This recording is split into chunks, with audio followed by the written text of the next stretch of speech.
On préfère les écrans aux livres au point que moins d'1 Français sur 2 lisent quotidiennement et les effets se font sentir. D'après différentes études du Centre national du livre, on apprend que chez les 7-19 ans, on passe près de 10 fois plus de temps sur son téléphone que dans un livre. Pour les chiffres précis, on parle de près de 3 heures sur le portable contre 19 minutes à lire. Dans une autre étude, tous les âges confondus, cette fois, 27% des Français déclarent faire autre chose en même temps que lire, comme aller sur les réseaux sociaux ou répondre à des messages. Les conséquences du déclin de la lecture sont bien réelles. En 2024, par exemple, le ministère de l'Éducation nationale alertait sur l'illettrisme et les difficultés de lecture. Cette année-là, 13% des jeunes de 16 à 25 ans qui se présentaient à leur journée de citoyenneté présentaient des difficultés de lecture.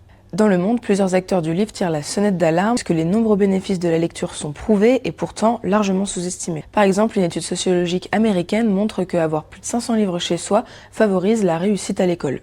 Une étude du docteur David Lewis démontre que lire réduit le stress. Une autre étude américaine démontre que les gens qui ne lisent pas ont 28% de chances de plus de développer des sentiments dépressifs.